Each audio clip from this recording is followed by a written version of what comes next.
Take your mind into the wonderful world of physical, emotional, psychological, and spiritual wellness. Ladies and gentlemen, welcome to the Kinetic Hour. Conversations with you and guests with your host, Kenan Wesley Mason.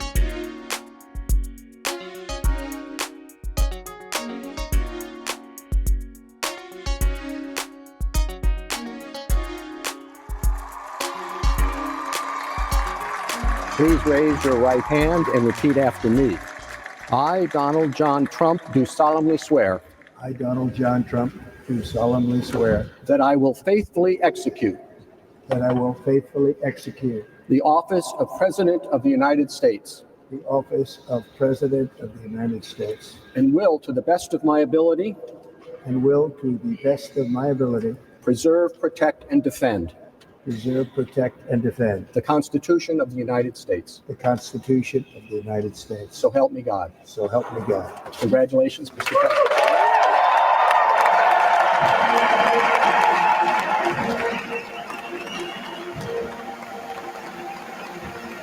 All right. Good morning, good afternoon, and good evening. And welcome to another edition of the Kinetic Hour. I am your host, Kenan Wesley Mason. Welcome one, welcome all, as I bring you another edition of the Kinetic Hour. So welcome to everyone listening and watching as we are streaming live on Instagram, streaming live on Facebook, and streaming live on LinkedIn. So thank you all. Welcome to everyone on my YouTube channel and my Rumble channel. And go to them and subscribe. Go to my YouTube channels. There's always two. There's always two. One right here, the Kinetic Hour, and that is KENNETIC. Kinetic Hour. Click thumbs up. Subscribe, click thumbs up. Leave your comments regarding the show. Tell everyone you know to leave comments regarding the comments. And also go to Kinetic Fit and Wellness Info. Kinetic Fit and Wellness Info for everything health related, physical health, mental health. And also go to my Rumble channel, which is also the Kinetic Hour. And subscribe to that channel as well.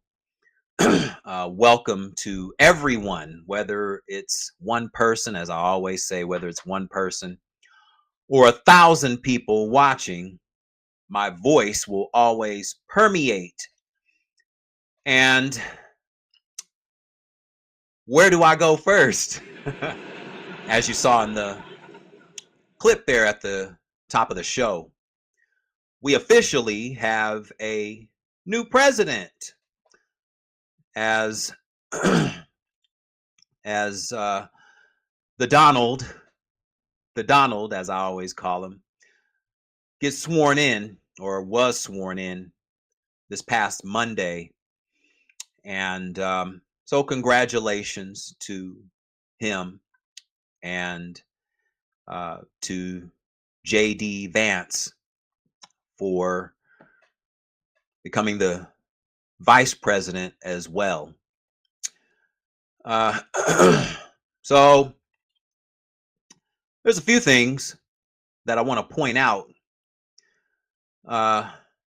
First, as we saw the Donald get sworn in, there's a few things that I want to point out. One is that he said, "So help me God," but he didn't have his hand on the respective Bible, on the Bible. His wife, Melania, was holding the Bible, but he didn't put his hand on the Bible as all presidents before him have done. And even J.D. Vance, when he was sworn in as vice president, he willingly put his hand on the Bible with his wife. They held it together while he was sworn in as the vice president. How come the Donald didn't do that? How come the Donald didn't do that? Oh gosh. And a lot of things have transpired. Um, a lot of things have transpired since his inauguration. Um, I mean, I have so many things here that I can talk about. Uh, um, because the first day that he was in office, the very first day, he signed a bunch of executive orders. And while he was signing all of these executive orders, which many, if not most of them, are executive orders based on all of the Project 2025 initiatives, which I may go through before this hour is up, before this show is up. But while he was signing all of these executive orders, what do we have here that have transpired over the past few days? We have a Tennessee school shooting. I think it was a teenager. One person, actually, I think two people passed away in that shooting. This was in Tennessee. We have another man, a Navy man in Texas. He gunned down 7 officers. Nothing fatal except for him, but the 7 officers survived. What else? We have the Canadian immigrant and his partner, I guess, partner female. She was arrested near the Canadian border in Vermont, where he and a Border Patrol officer passed away. Then you have an armed man that got past security at the U.S. Capitol building. You know, the Capitol building where the whole January 6th incident occurred, where where many MAGA supporters and Republicans have been playing this tit for tat game because many people were pardoned for that incident. And this armed man was able to get past security, and they didn't catch him until he was on his way out of the building. And all of these executive orders are being signed for all the happenings, all these executive orders based on Project 2025. And you probably saw a lot of, I mean, he has stacks of executive orders. And this one here that he signed, or one that I'll get to here, this first one, he pardoned 1,500 or up to 1,500 people that were involved with this specific incident that many people try to excuse away like it never happened. You know, they showed the clips of people breaking through windows and, you know, standing on the desks of political figures while they're running and hiding for cover, Republicans and Democrats. But many of them act like it didn't occur, like it never existed. But 1,500 of the participants of that incident were pardoned and released. But there's one woman, well, so far, only one. As I go to my screen here, I'm going to pull this up. And many of you probably have already seen this. But only one person so far, only one, has stepped forward to take personal responsibility for their role in their actions during January 6th. This woman right here, as you can see, her name is Pamela Hemphill. She spent 60 days, looks like she spent 60 days in jail, and she's in her 70s as we go here. Yeah, she's 71.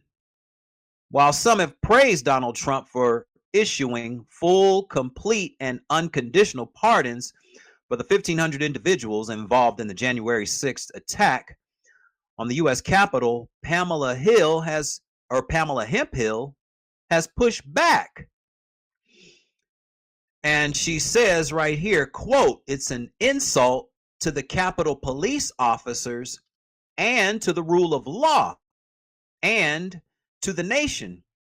It contributes to the propaganda that it was a peaceful protest, that the Department of Justice is weaponized against them and against Trump."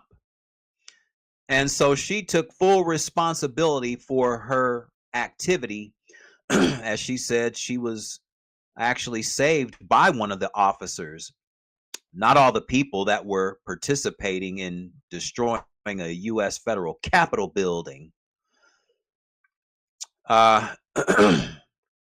Hemphill, who earned the nickname MAGA Granny in reference to Trump's Make America Great Again slogan, reportedly became interested in politics after she retired in 2011. She subsequently attended the J6 riot alongside the Proud Boys and streamed what she was doing on YouTube.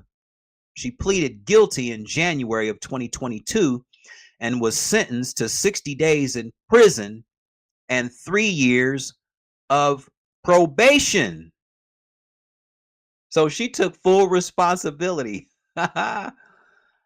Oh, she took full responsibility for her role in that incident.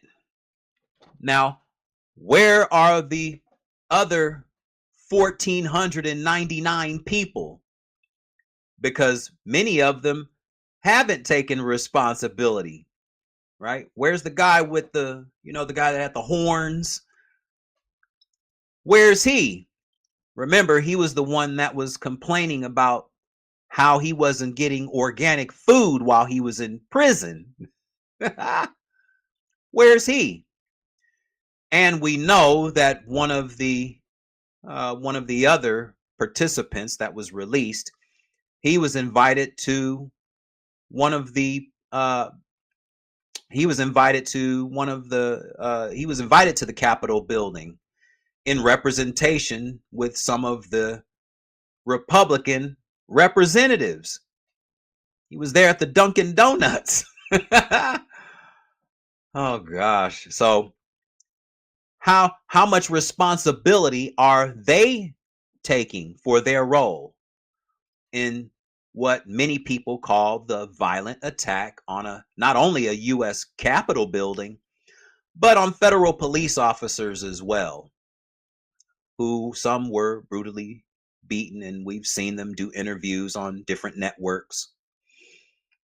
But it appears that the MAGA supporters have no sympathy for them whatsoever, or at least that's what it's been appearing over the last week, since 1,500, including Pamela Hemphill, have been pardoned, but she's the only one that's not accepting the pardon. She's accepting responsibility, and it will remain on her record for at least the next 3 years as she's on probation. And that was one of the major executive orders that he said he was going to do, so this should be of no surprise to anyone. Violent or non-violent, most of them 1,500, that's a lot of people. Violent or non-violent, leader or no leader, Proud Boys or Oath Keepers, it doesn't matter. They were all released. And so in the days and months and weeks to come, we'll see what happens with them and what other occurrences will happen as a result of them being released from prison. with total clemency, except for Pamela Hemphill. So kudos to her for taking 100% responsibility. And because of that, I'm pretty sure great things will come her way in the future. So kudos to her.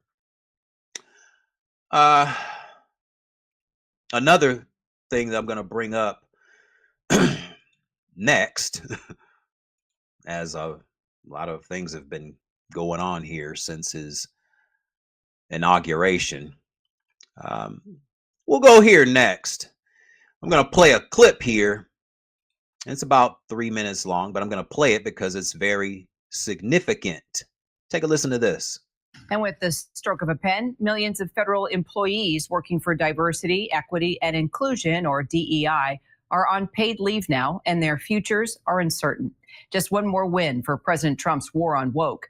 His executive orders blowing up government as we know it, now dismantling federal diversity programs. And sources say that Trump went even further, that federal employees will face adverse consequences if they don't report and rat out coworkers on DEI initiatives.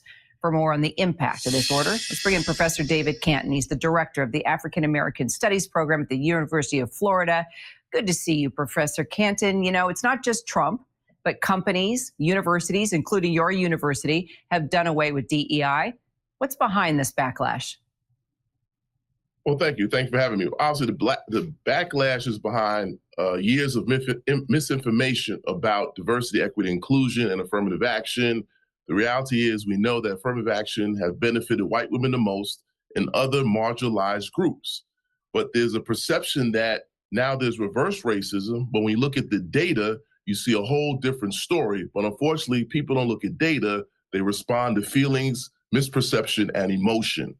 So you worked at the University of Florida both before and after it eliminated DEI programs. What changes did you witness on campus? Well, there's been some changes to the curriculum, the general education curriculum, on some courses that were removed from the GEC. In terms of some offices were closed, but our program, an academic program, we've managed to keep enrolling students and moving on. But I'd also like to add that the attack against federal workers, which is also a major part of this, because diversity is not only in higher education, but also with federal contracts. And I think oftentimes that gets overlooked when we discuss affirmative action. Well, in the email that was sent to those federal workers, it described these programs as dividing Americans by race, wasting taxpayer dollars, and resulting in shameful discrimination.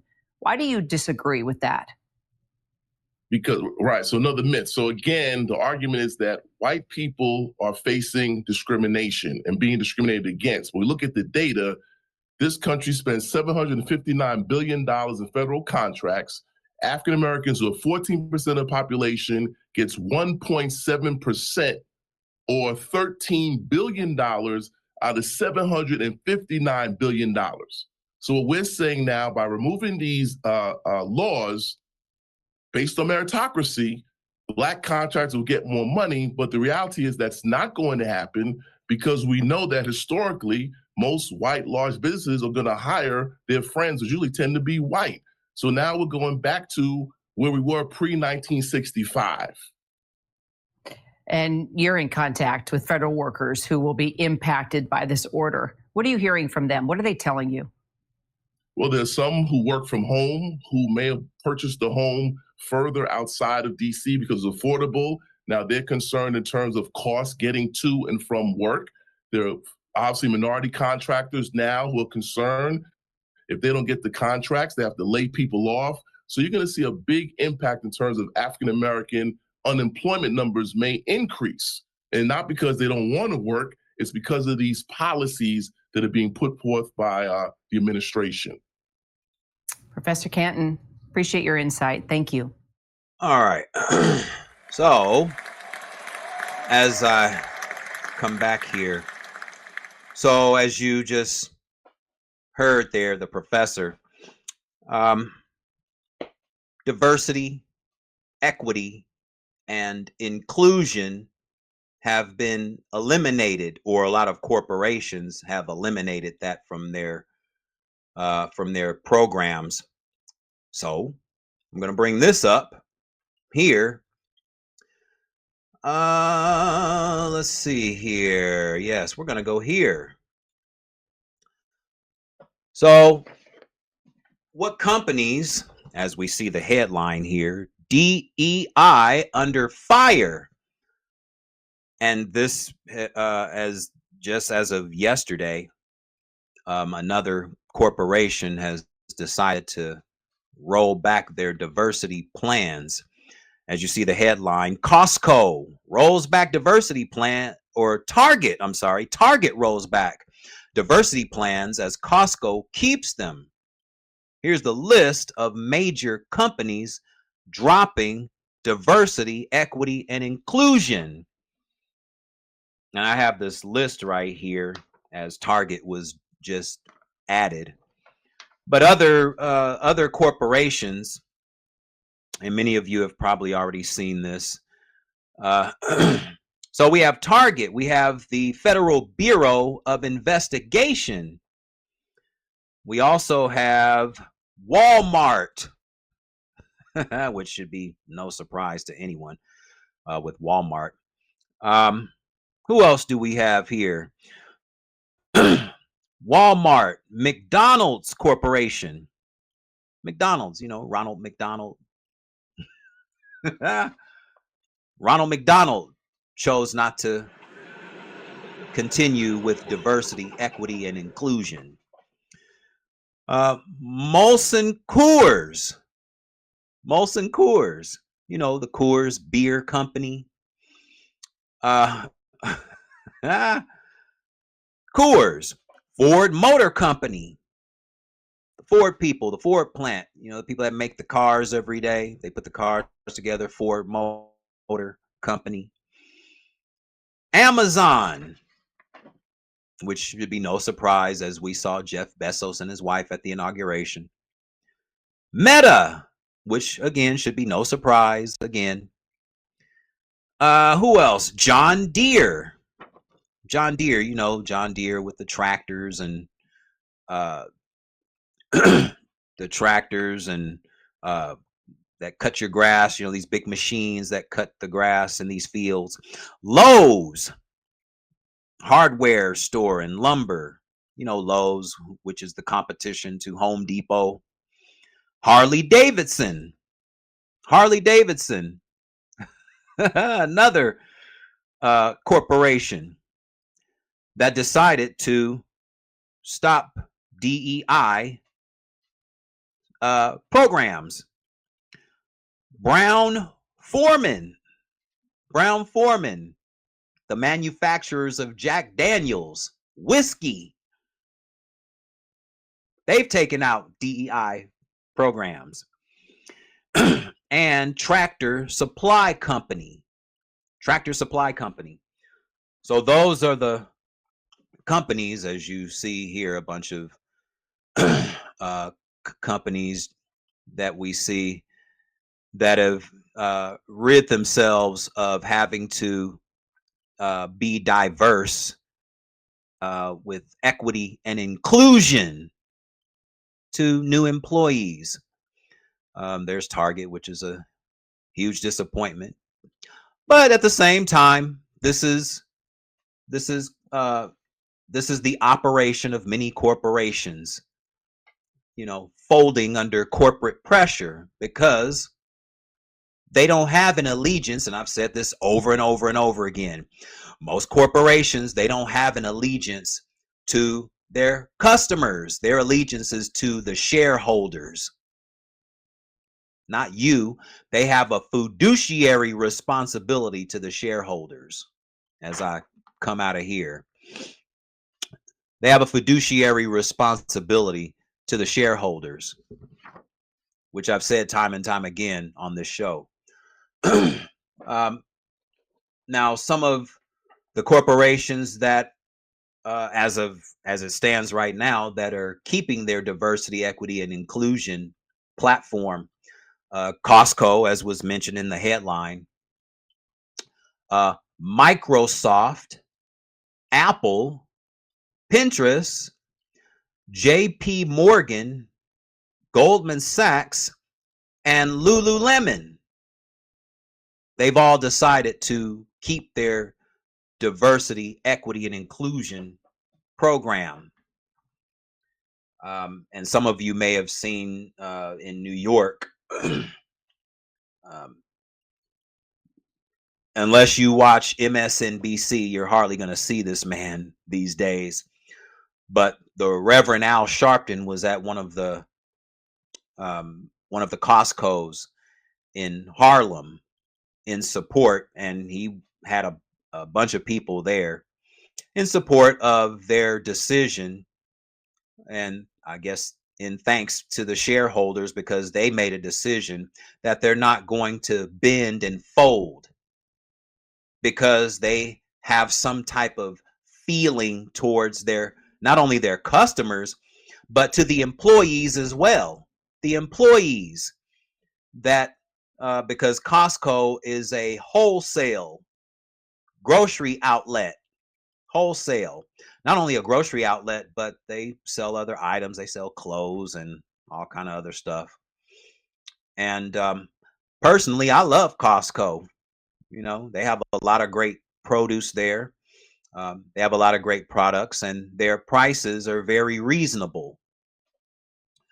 So kudos to Costco and all the other corporations thus far that I just mentioned that are keeping their diversity, equity, and inclusion programs for their employees and for their co-workers, their executives, and everybody that's involved in the company, the corporation. So kudos to them.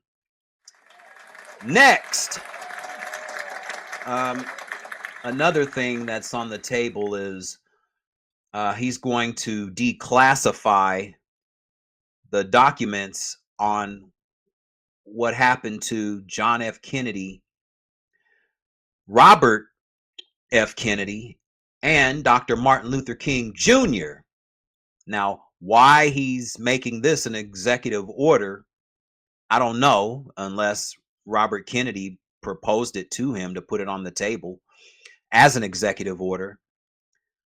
We already know, because the King family has already taken the FBI or the CIA to court, and they've already, we already know that James Earl Ray did not assassinate Dr. Martin Luther King. We know this. We also know that, oh gosh, his name is on the tip of my tongue now. But we know that JFK was more than likely assassinated by government agents versus the man that's been accused for some almost 60 years now. Lee Harvey Oswald. There you go. Lee Harvey Oswald.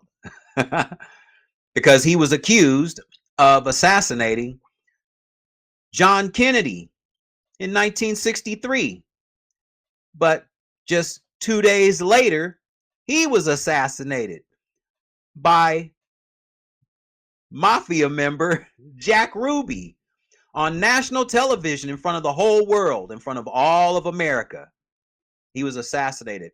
Now, why was he assassinated only 2 days after he was accused of assassinating the president of the United States on national television in 1963? Could it be because he was going to spill the beans on what really happened to John Kennedy? And Robert Kennedy, his assassin, Sirhan Sirhan, what's going to be declassified, or what more information is going to be given to the general public on these 3 assassinations. And while we're declassifying information, how about we declassify information about what happened to Malcolm X? Why don't we do that? Declassify what happened to him and who was involved with his assassination in 1965. Why don't we declassify what happened to the Black Panther Party? Why don't we declassify that? Right? Because we know that government was involved in multiple assassinations, including that of Fred Hampton, the FBI, CIA. We know they infiltrated the Black Panther Party. So are we going to declassify that as well? How about we declassify those Epstein files? Jeffrey Epstein. How come we're not declassifying that still? So that goes to the Donald. Are you going to declassify the Jeffrey Epstein papers? So we can know who officially was on that list of people flying to and from his island and his property, right? Because we know that you, sir, Mr. President, we know that you were on that list as well. I mean, we've seen the pictures of you and your wife just partying it up with Jeffrey Epstein and his madam, Elon Maxwell, who's in prison right now as we speak still. So are you going to declassify all of those papers too? All of those files too? That remains to be seen. And so now I'm going to go to this clip here. Because the Donald, I'm here in California for all of the new listeners. So we're going to go here. As the Donald was here just yesterday. He was here just yesterday. And he was here to greet the governor of California. You know, there he is right there, Mr. Bruce Wayne himself, Governor Gavin Newsom, because we all know that the Donald has spoken so negatively of the governor over several months, after months and months and months.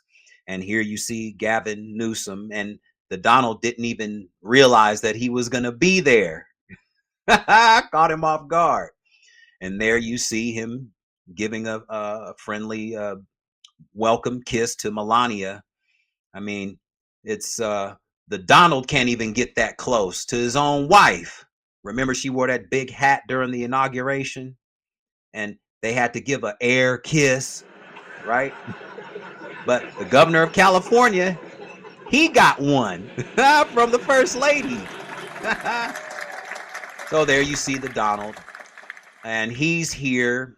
Well, he's not here now as we speak. He's actually in Las Vegas right now, partying up with more of his donors that got him into the White House. So as we see right there, the Donald. So I'm going to come out of there. So the Donald was here yesterday because he, as many of us, or as the world probably knows by now, that we had several fires here in Southern California that literally wiped out acres and acres and acres of land in two of the more affluent areas of Southern California.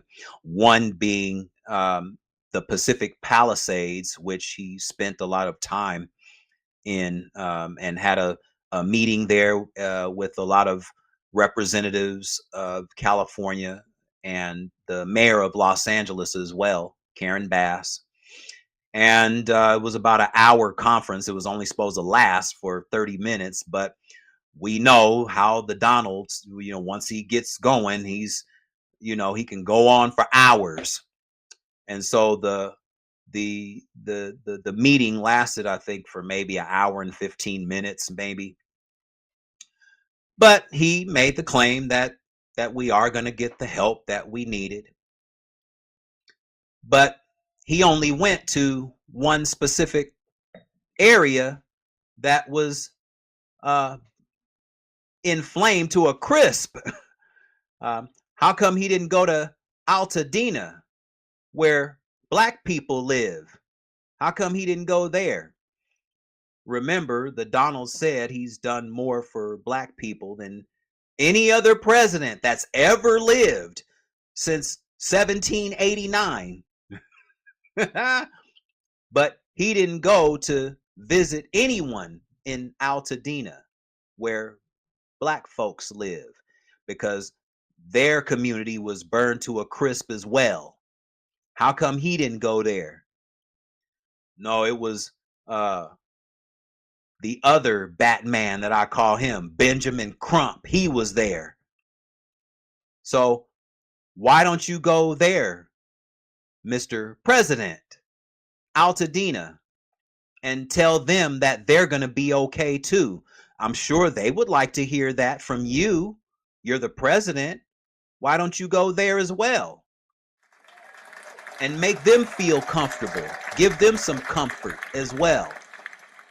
But no, he's not going to go there. He's in Las Vegas right now, having a good old time with his donors that got him into office. Because, like I said, the general public and MAGA supporters, they think that their vote got him into office. But the truth of the matter is that all of his donors got him into the White House. You know, the Elon Musk and Jeff Bezos and, you know, all of the billionaires that helped to finance his campaign as he was going more and more and more into debt over all these court hearings that he had during the Joe Biden administration. So, and speaking of all of that, a lot of people, MAGA supporters included, we all want to know, when are the food prices coming down? You know, I mentioned Costco earlier, but when are the food prices coming down? I mean, we're so hard up about the immigrants coming over here, you know, because we're afraid of brown people. So we're so hard up about that. But when are the food prices coming down? When are the food prices? Remember, he talked about the eggs and the bacon and the cereal being so high. Well, they're still that way. And you said you were going to make all these changes from day one, but it appears that all that's been done thus far is these massive raids, these massive ICE raids, and also allowing 1,500 people to be pardoned. That's the major thing that's been on the table. So that's what's happening right now on the political front. I had a couple of other things that I had on the table here, because, you know, as I've mentioned, censorship is real here in America and has been for quite some time. As we know, right before he got into office and right after he got into office, TikTok kind of went off the air here in America for one day and then just mysteriously and magically popped right back up. But TikTok TikTok has censored some of my posts that I've put up, especially regarding health matters. Health matters. So I'm going to put this up because this is one of the videos that TikTok decided or made a decision TikTok made a decision to, let's see if I can put it up here. TikTok made a decision to censor or take down some of my some of my posts regarding health matters. And so I want you all to take a look at this. This is one of the clips that was taken down. And then I'll go into some of the reasons why they made the claim that it was taken down. So I'm going to play this clip right here. Well, I'm going to continue to read what my thoughts were on cancer. Because one, with the clip that was just shown regarding cancer, he mentioned the pH, checking your pH, which is potential of hydrogen, meaning how clean is the water that makes you, you, because all human beings are, and depending on who you ask, the range will vary. But I think it's pretty well a consensus that the human body is maybe 75 to 80% water, whether it's your blood, whether it's your lymphatic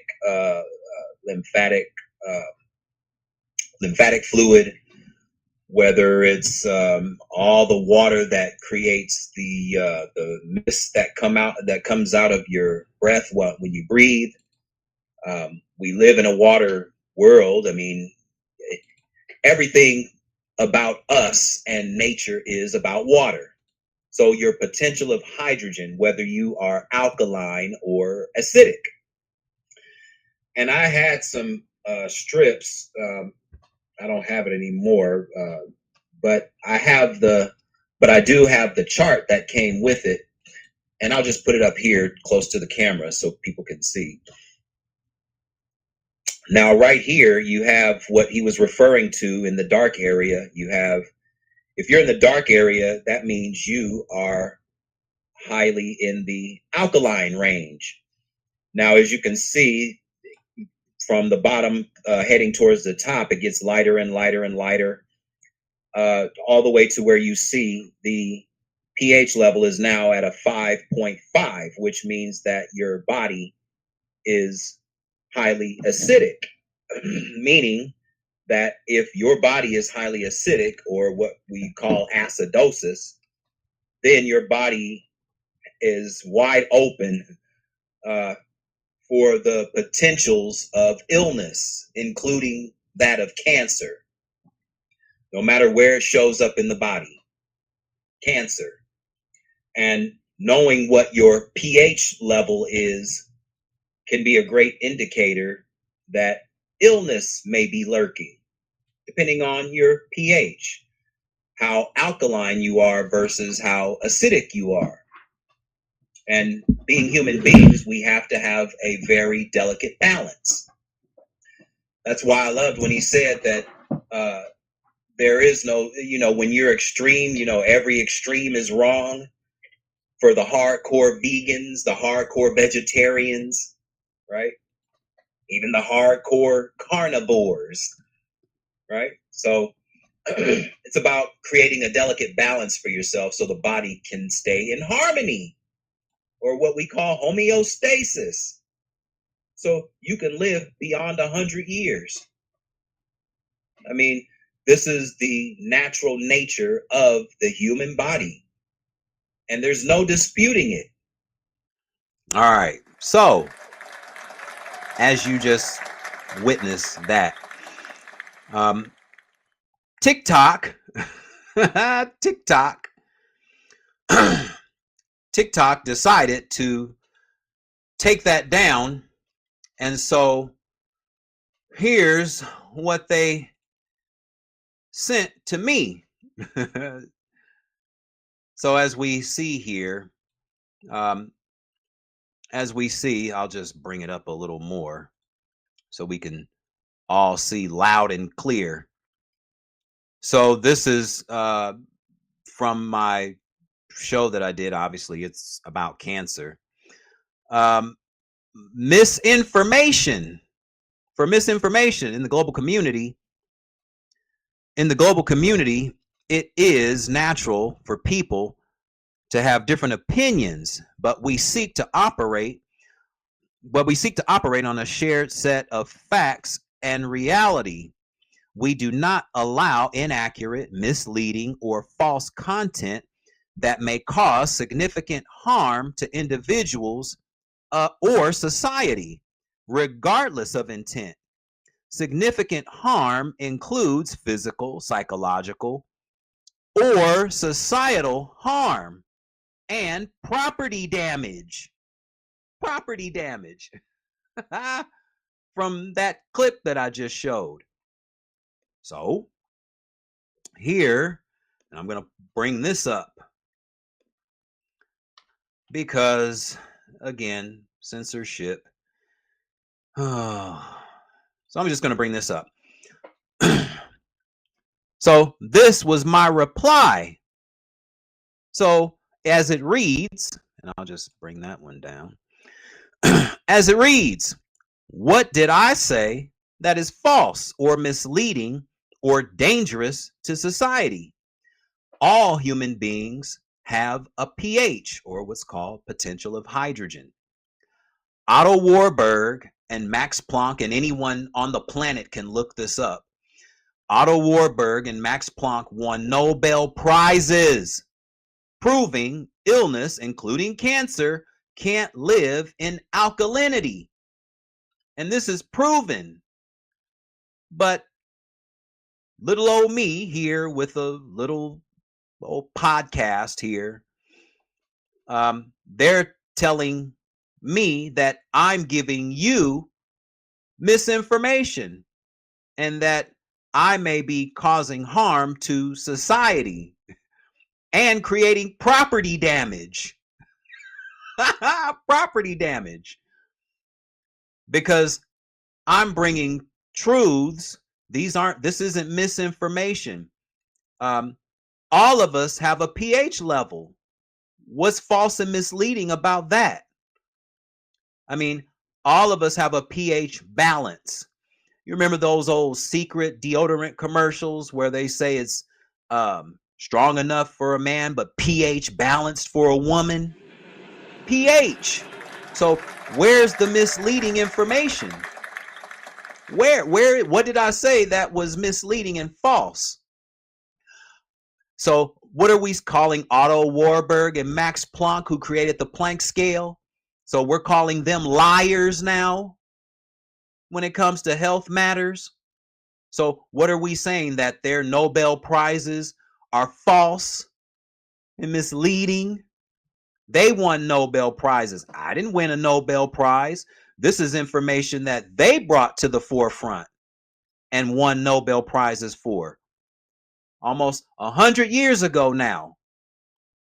But I'm giving you false information and misleading and leading you down a psychological path of destruction, because I'm telling you that your pH level may need to raise so you can start to heal internally.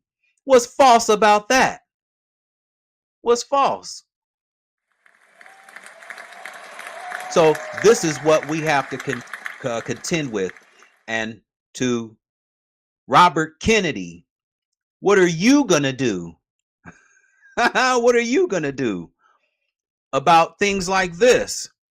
I mean, because I'm pretty sure you know that Max Planck and Otto Warburg won Nobel Prizes for proving that illness, including cancer, cannot exist in an alkaline-rich environment. So, is he going to challenge the World Health Organization on that? Is he going to challenge the National Institute of Health on that? Is he going to challenge the American Cancer Society on that? Censorship. I mean, this is one of the main reasons why I went to Rumble, because at least Rumble allows this type of information to freely be accessible to the general public versus being suppressed because we have all of these agencies that tell you that there's no cure for anything. That's what they've been telling us for almost 100 years. If you have a certain illness, there is no cure for it. And that includes cancer and any other illness that I've talked about on this show. But in this case, cancer. So, if or when we haven't really had any official swearing in of Robert Kennedy being the head of Human Health Services, so to try and reform the whole healthcare system, because we know that the physical health and the mental health system is broken to 1,001 pieces, and it has been for decades. So is he going to change all of the censorship that occurs when it comes to health matters? Because I can be on here all day talking about the Donald and talk about J.D. Vance and Kamala Harris and any other political figure. Peter Hegseth, who just was sworn in to lead all of the military. I can talk about all of them all day and nothing gets censored. But the moment I start talking about health matters and bringing facts, truths that I can bring, I've interviewed enough health practitioners, physicians, and otherwise in physical health practitioner or in psychology, and they can validate anything that I say on this show. So I can talk about political figures all day, but as soon as I start talking about health matters, now it's a problem and I'm being censored. And I'm not the only one. And speaking of Peter Hegseth, now that he's officially in as the head honcho of all of the military force, this public service announcement goes to all the women that are either in the military currently or are considering joining the military because of his alleged record of past either infidelities or abuse of women or abuse of alcohol. To all the women in the military, because he's been sworn in now, make sure you sleep with one eye open at all times, because if not, there can be a whole lot more Vanessa Guillen's coming forward, right? A whole lot more Lavina Johnson's taking place. Remember how they just mysteriously ended up dead and no one knows what happened? So or the buck was passed on to certain military personnel. So the higher head honchos wouldn't be held accountable. So for all the women going into the military, make sure you sleep with one eye open, because now that you have this person, this gentleman, Pete Hegseth, who has a history of abuse, what does that say about what may happen to the women currently in the military? Again, going back to Vanessa Guillen and Lavina Johnson. What does that say for the women? Just something to consider. Just something to consider. So to the Donald, matter of fact, so to the Donald, which I'm going to bring this up here, which I didn't have at the top of the hour. But I like to bring this picture up here because it appears that, no matter what he says, he likes to get his way. Being the baby Huey personality that he's been over the last 5 years now, because during Joe Biden's presidency, this is what we saw for 4 years straight. This right here. So to the Donald, what about the food prices? The food prices. Because a lot of people want to know, what are you going to do? Because we know that political figures,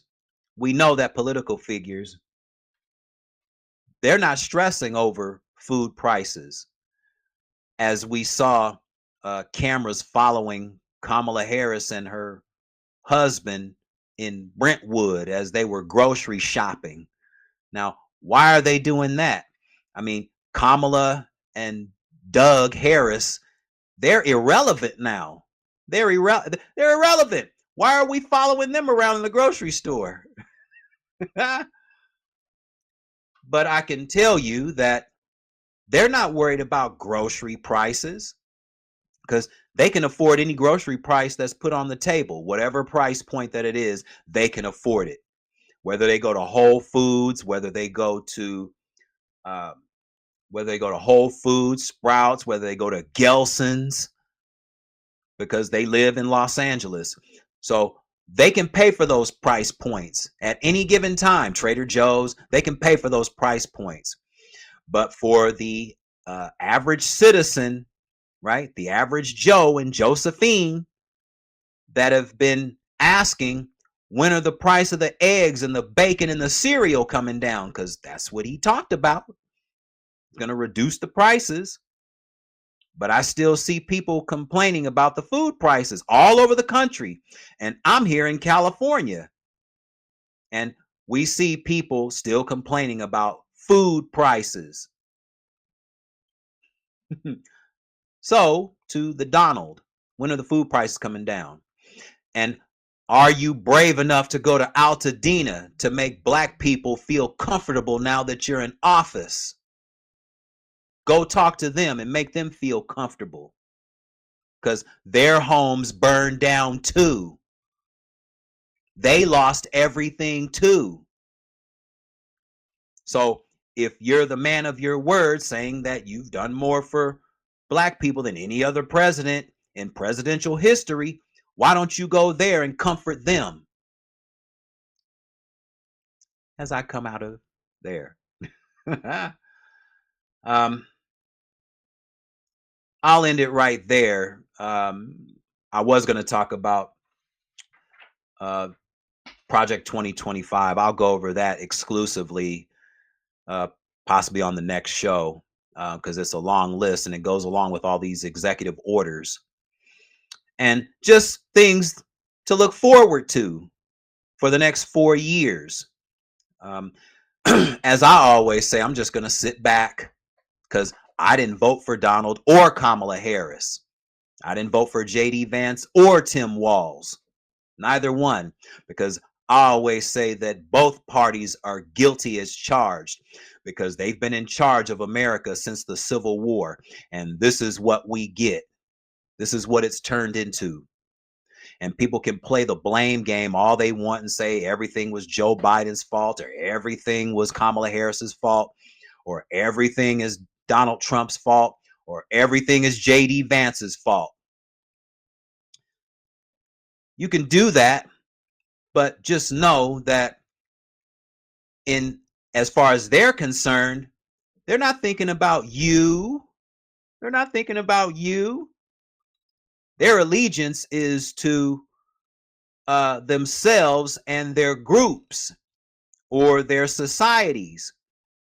I mean, we saw Eric Trump at the inauguration. Remember, he did the hand signal. Remember, he did the hand signal, right? And Laura Trump had to tap him on the arm, say, "Hey, you got to put that down." Because they can't help themselves. They show their allegiance and who their allegiance is to. And it's not to you, the voters. You think it is, that's the illusion. But their allegiance is not to you. Their allegiance is to their donors first, the people that really got him into office. Remember what Joe Rogan said on his show, that Elon Musk and one of his buddies told him that they knew 4 hours in advance that Donald was going to win with all the technology that he had up in those satellites. It was interesting because the beginning of the night, no one knew what was going to happen. So you're watching the first results roll in, and there's like this weird thing. And then Trump gets way ahead, but you're like, you don't want to like get too hopeful. Like, how far ahead he's in? He's ahead by 100 points. That seems like a lot. Yeah, and you're like, what is it? And some channels are like, and then every channel's kind of different. Yeah. They had different numbers. I was getting a different number off my Apple News update than I was getting off of CNN. And then I was texting people like Tulsi and J.D. Vance. I was getting a different Apparently, Elon created an app, and he knew who won 4 hours before the results. So as the results were coming in, 4 hours before they called it, Dana White told me, Elon was like, "I'm leaving. It's over. Donald won." He just fucking somehow or another. I'm going to go back into my pod and evaporate. I don't know what he's getting, where he's pulling his data from, but he had like the most accurate data in terms of the rural states hadn't put the results in yet, but yet Trump was ahead in these states. Kamala's never going to win those states, so tabulated that and like put it all together. I don't know how he did it. But yeah. Dana, I haven't even talked to Elon about this. I don't know like the Dana translation, but Dana said he had an app, and he was like showing him. He's like, "It's over." And he fucking left. Dude just left. It's over. John Jones won. Right? So they already knew who was going into office. And we see what the results are right now as we speak. So we'll see what transpires over the next weeks and months and over the next 4 years. I'll end it right there, and I'll be back for another episode talking about Project 2025, and I also have guests lining up as well, because it appears that there is a spirit war, a war on the spirit, which is why there's so much finger pointing. There's a war on the spirit and a war on the mind. You know, I think Alex Jones said there's a war on for your mind with InfoWars. And it is. It's a spirit war. And so I'm going to be talking about that and a whole lot more coming up over the next several episodes. Go to my YouTube channels. Go to my YouTube channels and my Rumble channel as well. Subscribe. Once again, it's KENNETIC. The Kinetic Hour, and also Kinetic Fit and Wellness Info. Tell everyone that you know to subscribe, and I appreciate everyone that tunes in. There's so many podcasts that you can tune into, so thank you all for tuning in to the Kinetic Hour. I appreciate it a lot. Whether you agree or disagree with my content, as long as you listen and we can have a respectful dialogue, I'm good. I'm good with that. So thank you so much to everyone listening and watching. Till next time.